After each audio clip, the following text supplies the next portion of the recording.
Hello everyone, आज की video में हम पढ़ने वाले हैं स्टैंडर्ड 10th का हिस्ट्री का फर्स्ट चैप्टर जो कि है historiography development in the waste.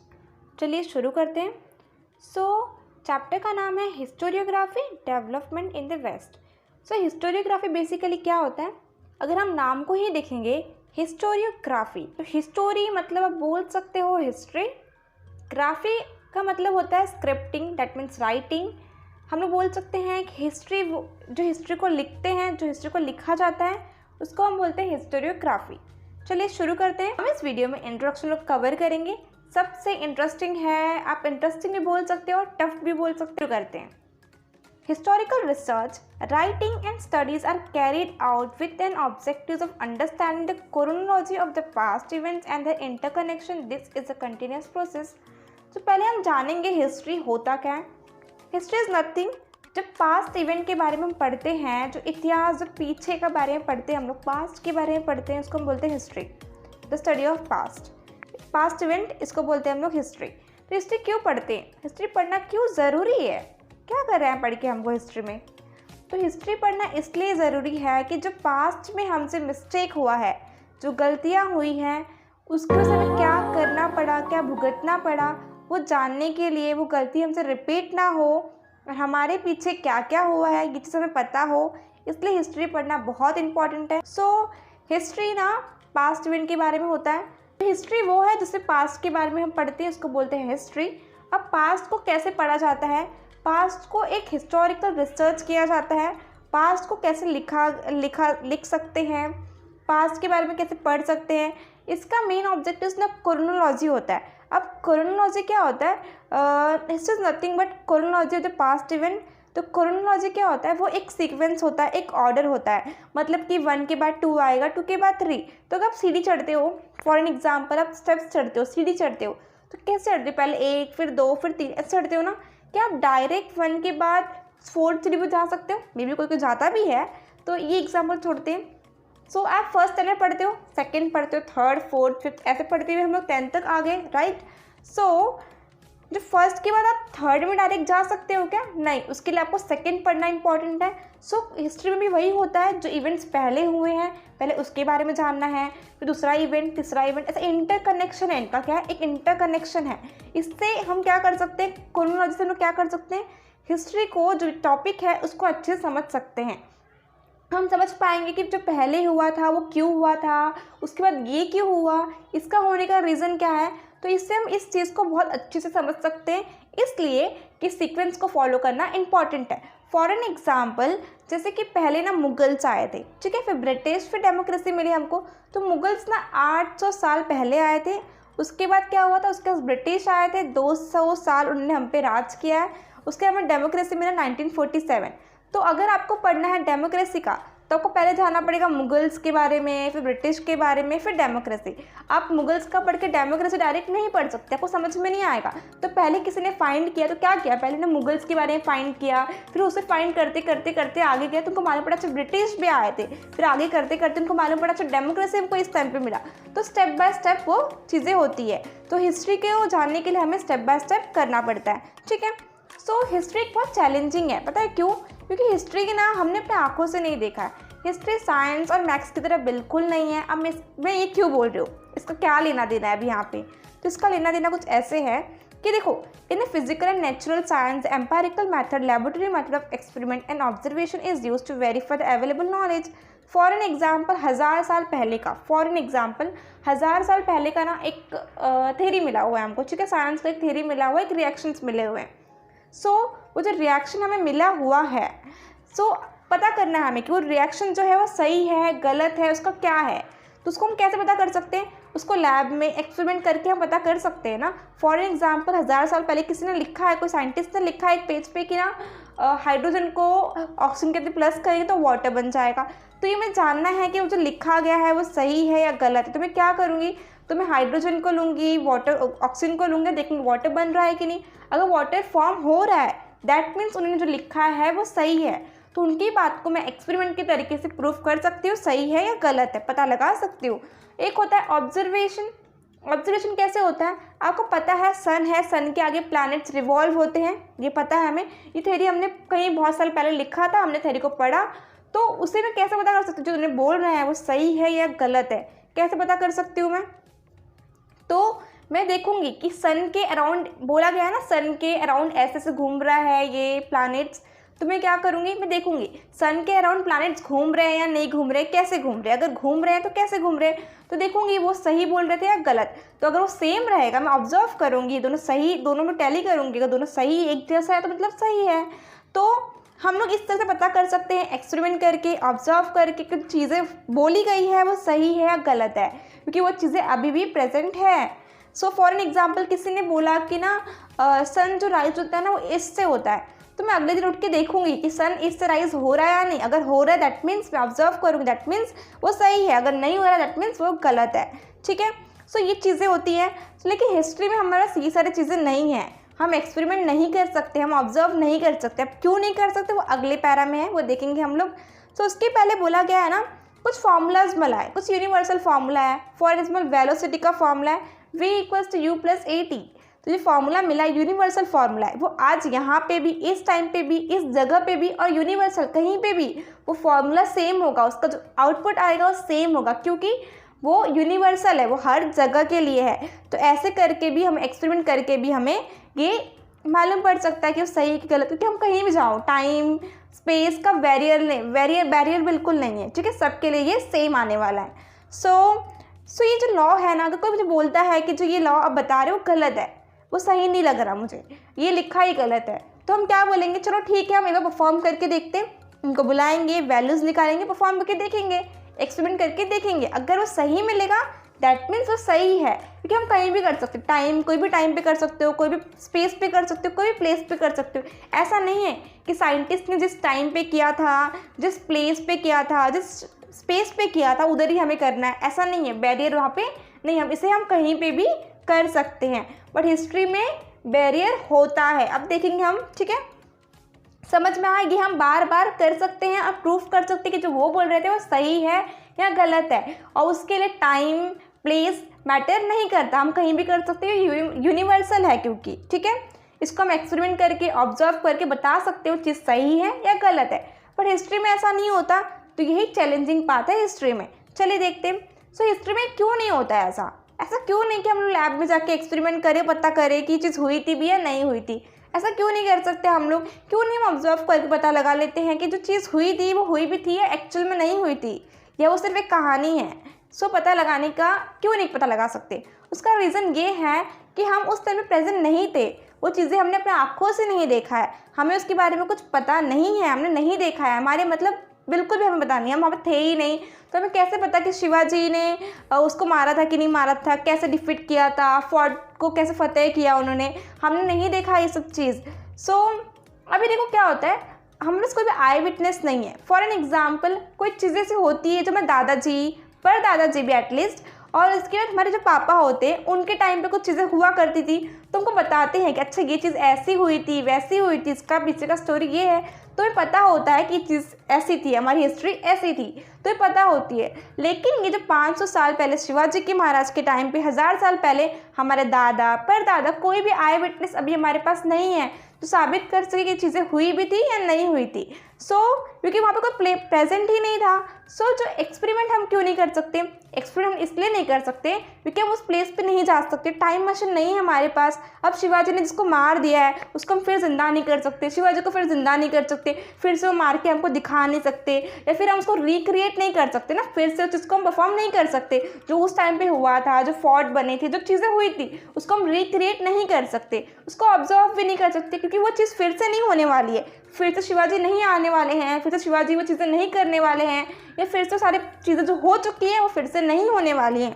इसलिए कि एक्सपेरिमेंट, ऑब्जर्वेशन, लेबोरेटरी मेथड क्या होता है यहाँ पे काम नहीं करता, ये क्या होता है, फेल होता है, क्योंकि हम वहाँ पे प्रेजेंट थे ही नहीं और वो चीज़ें फिर से नहीं होने वाली है। इसमें तो क्या होता है, इसमें टाइम और प्लेस ये बहुत बड़ा रोल प्ले करता है, क्योंकि वो जो टाइम था ना, जो टाइम पे चीज़ें हुई, जो स्पेस पे हुई, वही चीज़ें उसी टाइम पे वही स्पेस पे होगा तो वो रिजल्ट हमको मिलेगा, क्योंकि वो टाइम और वो स्पेस हमारे पास नहीं है अब। वो चीज़ें जब हुई थी, फॉर एन एग्जाम्पल कि अभी जो मैं बोल रही हूँ, फॉर एन एग्जाम्पल जो 500 साल पहले हुआ था, अब से उससे बहुत चीज़ें डिफरेंट है, राइट। चीज़ें बहुत ज़्यादा डिफरेंट है, वो जो लोग ही नहीं है जिनके साथ ये हुआ था, तो हमारे पास कुछ भी नहीं है। इसलिए इसमें हिस्ट्री में क्या होता है, वो टाइम और वो स्पेस मैटर करता है। साइंस में नहीं करता, पर इधर पे मैटर करता है। वही टाइम चाहिए, वही स्पेस चाहिए उस चीज़ को रिक्रिएट करने के लिए, बट हमारे पास वो नहीं है। इसलिए जो फॉर्मुलेट लॉ होते हैं वो ट्रू नहीं होते, वो पॉसिबल ही नहीं है और वो सच नहीं हो पाते, ठीक है। सो हम कैसे पता करेंगे हिस्ट्री में क्या हुआ था, कैसे हुआ था? पता तो लगाना पड़ेगा, हमें पता होना चाहिए हिस्ट्री में क्या हुआ था। तो लोग पता क्या करते हैं, रिसर्च करते हैं, पुरानी चीज़ें पे रिसर्च करते हैं, देखते हैं, ढूंढते हैं, कोई पुरानी चीज़ मिलती है, इस पर ना बहुत ज़्यादा रिसर्च करते हैं, देखते हैं वो कब की है, कहाँ की है, किसकी है, किसने यूज़ किया था, चाणक्य की है, मतलब पता करते हैं लोग कब की है, किस टाइम की है वो, ठीक है। ऐसे वो फाइंड करते हैं, पर वो फाइंड कैसे करते हैं, तो ये बहुत इंपॉर्टेंट है। फॉर एग्जाम्पल मैं आपको देती हूँ कि सपोज करो ना, मेरे को ना एक शिवाजी महाराज के टाइम का एक ना स्क्रिप्ट मिला मतलब एक लेटर मिला जिसमें ना कुछ लिखा हुआ है, बहुत उस टाइम के लैंग्वेज में लिखा हुआ है कुछ, तो जो मुझे नहीं पता उस टाइम के लैंग्वेज में, पेपर भी उस टाइम का है, मुझे ऐसा कुछ मिला, ठीक है। मैंने क्या किया, वो लेके गई मैं हिस्टोरियन के पास। हिस्टोरियन कौन होते हैं? वो होते हैं जो हिस्ट्री को लिखते हैं। हिस्टोरियन वो होते हैं जो हिस्ट्री को लिखते हैं, और जो लिख के मिलता है हमें उसे हम बोलते हैं हिस्टोरियोग्राफी। तो हिस्टोरियन के पास गई मैं, जो हिस्ट्री लिखते हैं उनके पास में गई, मैंने उनको बोला कि मुझे ये शिवाजी महाराज के टाइम का मिला है, अब देखो ये। तो वो देखेंगे तो क्या मेरी बात पे बिलीव कर लेंगे वो कि मुझे उसी टाइम का मिला है? वो पहले उसको सर्च करेंगे, उस पर रिसर्च करेंगे कि जो मैं बोल रही हूँ बात सही है या गलत है, ये जो लिखा हुआ है वो उस टाइम का है भी या नहीं। वो किसी बात पे बिलीव करके उसको अपने हिस्ट्री में नहीं लिखने वाले हैं, पहले वो पता करेंगे कि जो वो मैं बोल रही हूँ वो सच है या झूठ है। तो कैसे पता करते हैं? सो ना उसमें कोई लैंग्वेज में लिखा होगा, मे भी कोई लैंग्वेज में लिखा होगा वो, अब वो उस टाइम का लैंग्वेज होगा, 500 ईयर्स पहले का लैंग्वेज होगा, जो अब के लैंग्वेज से बहुत डिफरेंट है, बहुत ज़्यादा डिफरेंट है, राइट। सो वो किसी एक्सपर्ट के पास जाएंगे। फॉर एग्जाम्पल उनको वो लैंग्वेज नहीं पता होगी, तो क्या करेंगे, एक्सपर्ट के पास जाएंगे, लैंग्वेज एक्सपर्ट। तो अभी भी उस ऐसे सोच रहे होगे आप कि ऐसे लोग कहाँ मिलेंगे जो 500 साल पुराने लैंग्वेज को पढ़ पाए? तो ऐसे लोग अभी भी प्रेजेंट हैं, ऐसे में महारथी हैं जो उन्होंने सीखा है, इसमें प्रैक्टिस करा हुआ है, जिनको आता है कि वो लैंग्वेज को पढ़ सके। सो उन्हें चीज़ें सीखी हुई है, तो उनके पास जाएंगे, तो जब दिखाएंगे तो वो लोग ना उसको लैंग्वेज को, उस स्क्रिप्ट को समझेंगे, पढ़ेंगे, देखेंगे, उसका ऑर्डर देखेंगे, उसको पढ़ेंगे अच्छे से, फिर समझेंगे और समझाएंगे, उसका मीनिंग बताएंगे, ठीक है। सो वो जो एक्सपर्ट होते हैं ना, वो ऑथेंटिसिटी मतलब देखते हैं कि कितनी रियलिटी है, कितना सच है ये, कितना ऑथेंटिसिटी मतलब कि कितना ये ना मतलब एक्चुअल में है, रियल है, कितना फेक तो नहीं है, रियल कितना है, सच है कि झूठ है, वो पता लगाते हैं। तो कैसे पता लगाते हैं? तो उस डॉक्यूमेंट पे कुछ क्राइटेरिया अप्लाई होती है। जो डॉक्यूमेंट मिला है हमको, जो लिखा हुआ मिला, जो मैंने दिया है उनको हिस्टोरियन को फॉर एन एग्जाम्पल, सो कैसे देखेंगे, तो उसमें कुछ क्राइटेरिया अप्लाई होता है। क्राइटेरिया क्या अप्लाई होता है? पहले वो देखते हैं कि जो लेटर्स लिखे हुए हैं, जो लेटर का स्टाइल है, जो लेटर का स्टाइल है वो सेम है या नहीं, उस टाइम के लेटर से मिलता है या नहीं। अब उनको उस टाइम का लेटर का कैसे पता होगा? तो उन्होंने कुछ रिसर्च करा होगा, कोई रेफरेंस उनके पास होगा, तो वो उससे टैली करेंगे कि वो जो लिखा हुआ है वो उस टाइम के लेटर से है भी या नहीं है। पहला वो करते हैं। उसका जिस ऑथर ने लिखा है इसको, जिसने इसको लिखा है, वो ऑथर उनकी हिस्ट्री वाली लिस्ट में आते भी हैं या नहीं आते हैं, वो ऑथर उस जगह प्रेजेंट थे, उस टाइम पे नहीं थे, वो ऑथर करते क्या थे, वो वैसे ही लिखते थे कि नहीं लिखते थे, उनका लिखने का तरीका क्या था, स्टाइल क्या था, उसको पता लगाएंगे वो, क्योंकि सेम है, सही है या गलत है। अगर ये सही मिलेगा उनको, फिर वो आगे बढ़ेंगे। फिर क्या देखेंगे? मैन्युफैक्चरिंग डेट देखेंगे, मैन्युफैक्चरिंग डेट। अब मैन्युफैक्चरिंग डेट क्या होता है? वो होता है कि उस टाइम का लिखा हुआ है भी या नहीं, या फिर अभी का लिखा हुआ है और कोई उनको बोल रहा है कि अच्छा उस टाइम का लिखा हुआ है, तो चेक करेंगे। फॉर एन एग्जाम्पल उस पेपर पे डेट भी मेंशन किया होगा, लेकिन उस डेट पे बिलीव नहीं करेंगे, वो वहाँ जाएंगे, वो उसका पता लगाएंगे कि वो उस डेट का है कि नहीं, वो 500 साल पुराने का है भी या नहीं। तो कैसे करते हैं? वो एक कार्बन डेटिंग करके टेक्निक है, उसका यूज़ करते हैं। वो इसलिए काम आता है कि वो डॉक्यूमेंट्स को कितना पुराना है, उस टाइम का है, उसका मतलब पुराना कितना है ये पता लगा के रहता है, उसका एजिंग पता लगा के रहता है, कितने टाइम पहले का है ये, वो टेक्निक हमें बताता है। ऐसे बहुत सारे टेक्निक हैं। सो ये टेक्निक यूज़ होता है डॉक्यूमेंट को पता करने के लिए, कितना पुराना है, कब का लिखा हुआ है, हैंडराइटिंग कब का है, प्रिंट कब का, ये सब वो टेक्निक पता लगाता है। और सेकेंडली ना फॉसिल कब कितने पुराने हैं, जो हमको डायनासोर का बोन्स मिलता है वो उतना पुराना है कि नहीं, जितने पुराने डायनासोर प्रेजेंट थे उतना पुराना बोन्स है भी या नहीं। अगर उतना पुराना है तो मतलब डायनासोर का, अदरवाइज नहीं है। तो वो टेक्निक से पता लगाते हैं कि वो उतना पुराना है भी या नहीं। फिर देखते हैं कि टाइप ऑफ पेपर, क्या देखते हैं, टाइप ऑफ पेपर, जो पेपर यूज़ किया है, इस पर लिखा गया है वो जो पेपर है वो कितना टाइम पुराना है। अब जो पेपर बनता है वो डिफरेंट होता है। अब 500 साल पुराना जो पेपर होगा वो काफ़ी डिफरेंट होगा, काफ़ी ज़्यादा डिफरेंट होगा। तो देखेंगे वो उतना डिफरेंट है या नहीं, वो पुराने टाइम से मिलता जुलता है या नहीं। तो ऐसे करके रिसर्च करेंगे।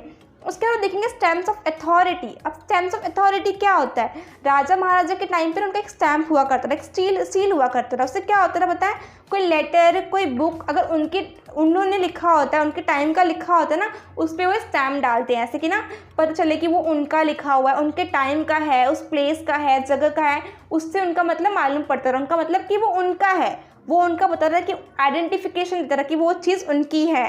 तो स्टैम्प से होता था। तो सारी चीज़ें देखेंगे वो। उसके बाद ना क्या कर सकते हैं, वो रेलेवेंट, मतलब कि जो मेरे को मिला है पेपर तो वैसा ही लिखा हुआ, उस टाइम का लिखा हुआ, उसी टाइम का, उसी प्लेस का लिखा हुआ पेपर लेते हैं और टैली करते हैं कि अच्छा ये सेम है भी या नहीं है, उस टाइम से ही मिलता जुलता है या नहीं है।